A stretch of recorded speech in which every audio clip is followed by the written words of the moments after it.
Good evening, campers, dreamers, and babysitters. An anonymous young man unleashes a campaign of vengeance against the corrupt leaders who murdered his mother and continue to systematically victimize the poor and the powerless.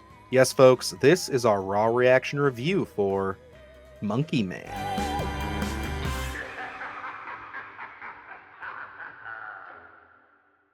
Well, Luke, we are no stranger to not only covering horror films on this channel, considering we are a horror channel after all, but also we get down with some gritty action films every once in a while. Anything with a lot of splatter that we can kind of guarantee. That is the title, Splattercast. But yeah, we did, what was that movie, Silent Night, not too long ago. I think was the last one that I'd consider probably and we've covered Sisu. Sisu, yep. So we've had a couple on there. And now we get to throw Monkey Man in the mix with that, because yes, this is pretty interesting. This is a film directed by a pretty popular actor. It seems like a lot of people know who he is, Dev Patel. If you don't know what he is from, or if the name doesn't stick out to you, he's been in things like, of course, probably his most popular, well-known one from back in the day was Slumdog Millionaire. I remember him from things that I loved, like The Green Knight. And of course, he was in Chappie, and he's kind of popped up here and there. He's a great character actor. He's somebody that I definitely enjoy when I see him on screen. Luke, how familiar are you with Dev Patel's work? I'm a big fan of The Green Knight. So I think that's initially where it started, to be honest. I haven't seen Slumdog Millionaire. So I have yet to check that one off my list. But his performance in The Green Knight, that movie overall is so intriguing, so different, and I think his performance there is just off the chain. So when this popped up here, Monkey Man, I gotta be honest, I wasn't necessarily sold on it. It just looked like another action flick, and sometimes those are just more style than substance there. So I didn't really know what to expect here, but him leading the charge definitely had me intrigued.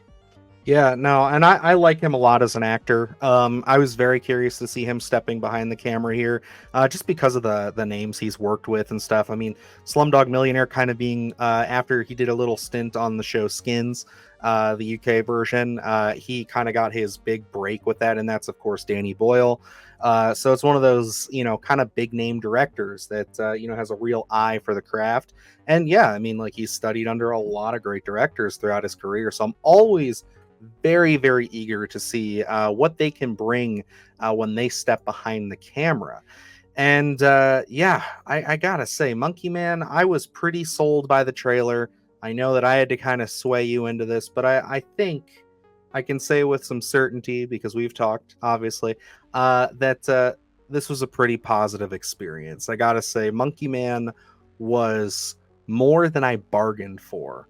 And that is, to kind of put that in perspective, I went in expecting kind of a John Wick clone with maybe some cool kills, maybe some interesting action scenes. There is that, but there's so much more in this movie that completely caught me off guard, and it put a smile on my face. Yeah, and to be honest, we had talked getting out of the theater, and going into it, I was a little disconnected because it was kind of falling in those lines of your typical kind of John Wick clone, like you had kind of mentioned, kind of following some almost the same beats of him, doing things and then kind of having to, having those flashbacks and kind of almost having to take a breather. And I kind of felt us going back to those same exact beats, whether it was a different setting or not. But I think there's a certain point in here where we meet a group of people that he is helped by, I guess. And I think at that point we kind of dive deeper into this connective tissue that we get, and we kind of get some more teeth to kind of hang on to. And that's really where this film sold me, because I'll say up until that point, for me, there was a really great action scene previously, right before that scene. And then after that, I gotta say, once we kind of dove deeper into the roots of our character here, which, again, we don't really get too much into. He's an anonymous young man, we don't really get deep into that backstory. There are just a couple of events that we really deep dive into, one in particular. And I think that's really where the ball got rolling for me, where I kind of found my groove and I found myself way more intrigued than I was at the very start of this film. Yeah, I mean, it's a very interesting experience because normally I feel like the trend for us on this channel is that we're usually pretty on board for like a first and a second act, and things kind of start to fall off towards the third.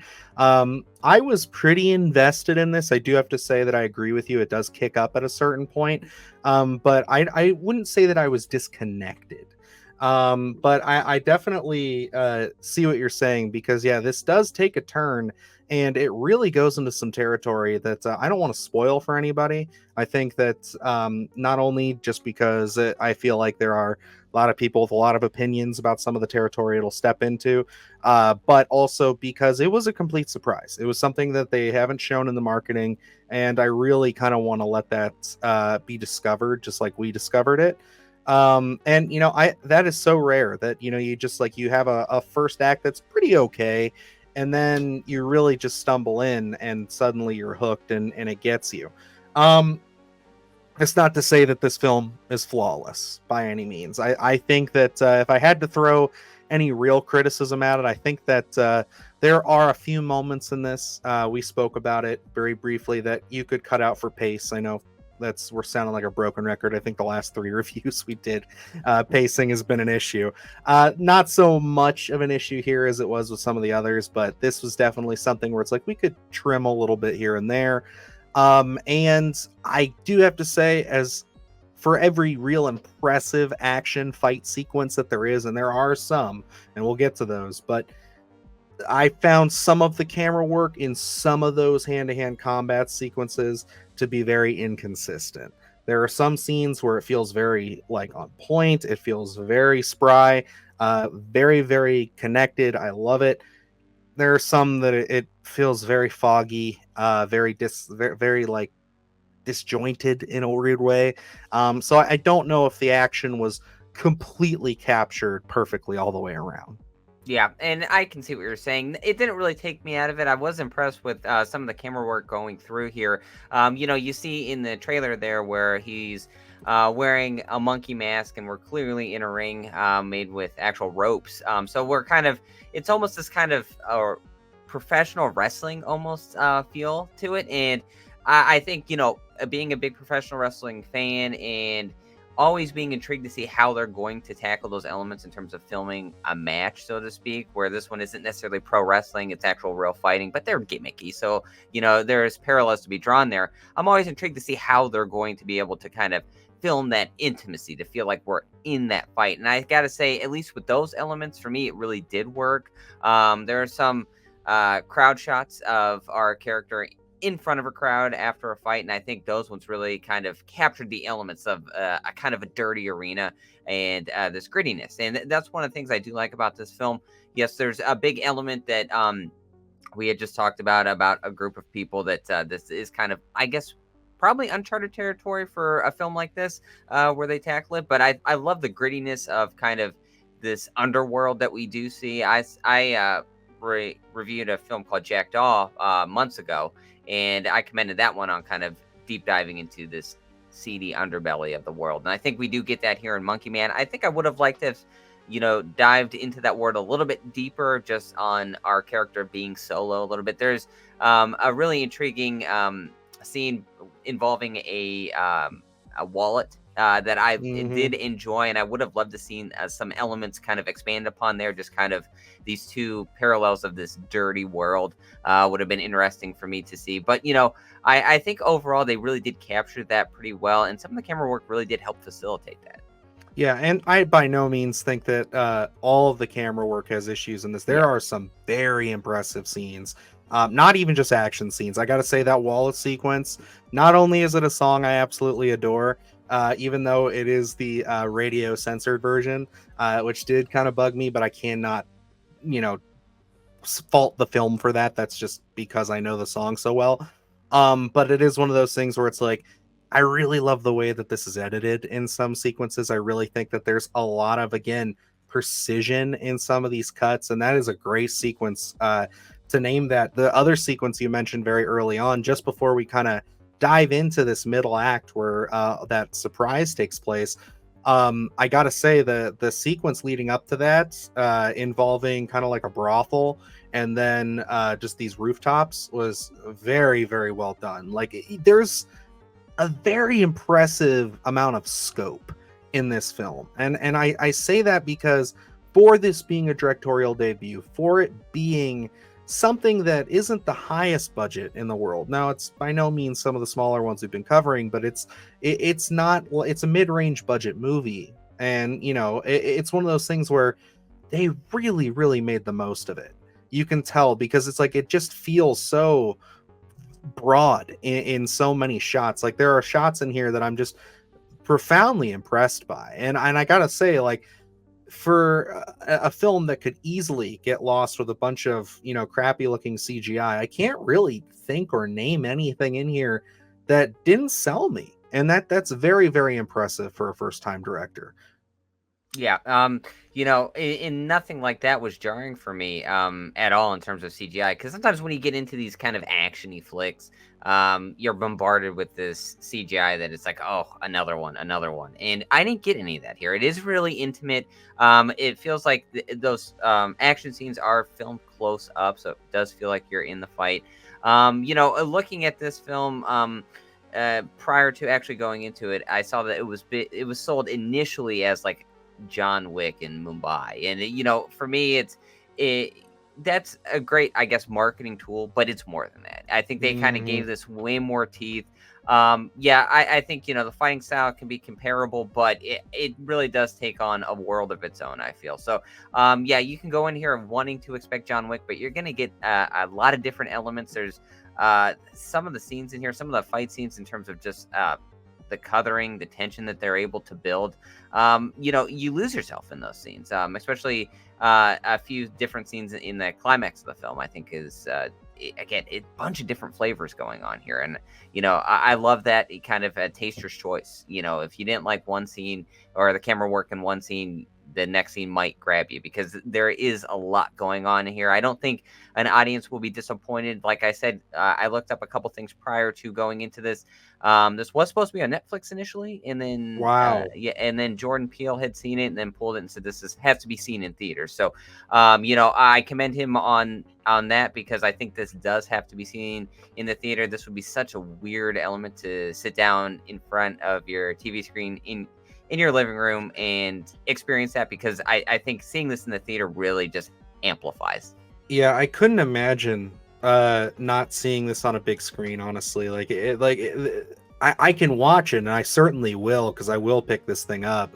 But it is one of those things where it's just like there are some of those shots, like I said, that just have so much scope to them, so much color, the blocking, everything that, like, if you're a film fan, if you know what to look for technically, and you just admire that stuff, it is quite impressive that they were able to pull this off. And that's amazing that this was supposed to originally be a Netflix film. I mean, obviously, we're big Jordan Peele fans on this channel. That is no secret. The man has taste and talent, and I'm so happy he resurrected this from the Netflix grave, because yeah, this could easily be something that nobody ever saw. But I really hope that this gets some buzz, and I hope some word of mouth really takes this thing off. If I was a betting man, I would say, because we still have things like Kong versus Godzilla and Dune, and then The First Omen's getting some decent reviews and seems to be getting some buzz, I don't think this is going to have an explosive weekend, but I think this thing could have legs. I really think that if enough people go out and support this, I think that this could really have some legs. And, I will say, whether this continues on and they do more of these, however they want to shake it, it's one of those things where even if it does flop, I think this is going to fall into that cult status that, like, even the first John Wick kind of had. After that first year it was out, it was just one of those things where it got praise in the theater, but it was very minimal. Then it started to pick up on home video and VOD, and then everybody was a John Wick fan, and that's when 2 got greenlit. So, I'm not saying this needs a sequel. I think this is very much a complete story, and I love it. But I very much think that this is something that shouldn't be slept on. I think there's so much to enjoy here. Seriously, a very, very strong directorial effort from Dev Patel. I mean, I'm real excited to see what he tackles next. I'm wondering if it's going to maybe lean a little more into the horror. He seems to be very much into his blood and guts. I'd love to see that. Plus, I mean, knowing some of his work. But I'd also really like to see him maybe stay in some of this action genre. Because, I mean, again, it's not just the action in this that's great. It is the way they tell their story, the way they intertwine cultural aspects, the way that they intertwine just the city and the politics. It's all really well handled. There's a lot of there's a big voice, I should say, behind this film.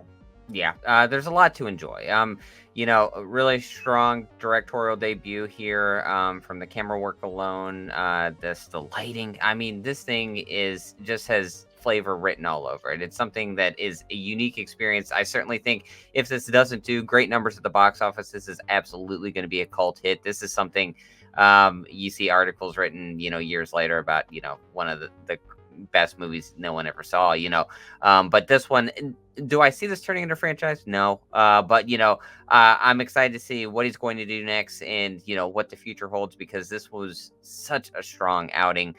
This is a solid recommend for me. This is one I do plan on going back to. It is something I will go pick up when it is released physically. But yes, if you're trying to decide on something to go see this weekend, I say carve out some time, go see Monkey Man.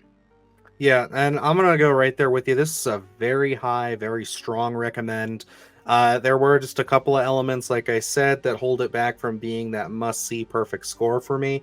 But it's definitely a film that could grow into a must-see. It could grow into one that I talk about a lot.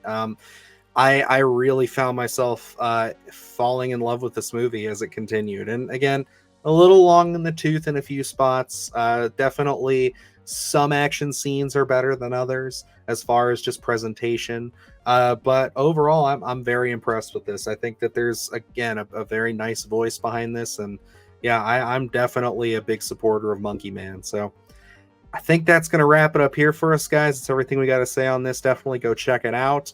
We do have a lot of videos still on the horizon for this week and leading into next week, as well as some stuff we've already been talking about. We saw a couple films involving horror and bags, so check those out, as well as we got to check out the movie coming up here in a couple weeks called Sting. It's a spider creature feature. Very fun.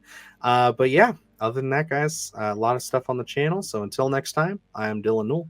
And I'm Luke Janesco. And remember, stay scared. Do the hard shit, gonna do it live. Cause Splattercast kick it every day they live. Splattercast, gonna slash your ass. Splattercast, gonna slash your ass. Splattercast, gonna slash your ass. Splattercast, gonna slash your ass. Splattercast, gonna slash your ass. Splattercast, gonna slash your ass. Splattercast, gonna slash your ass.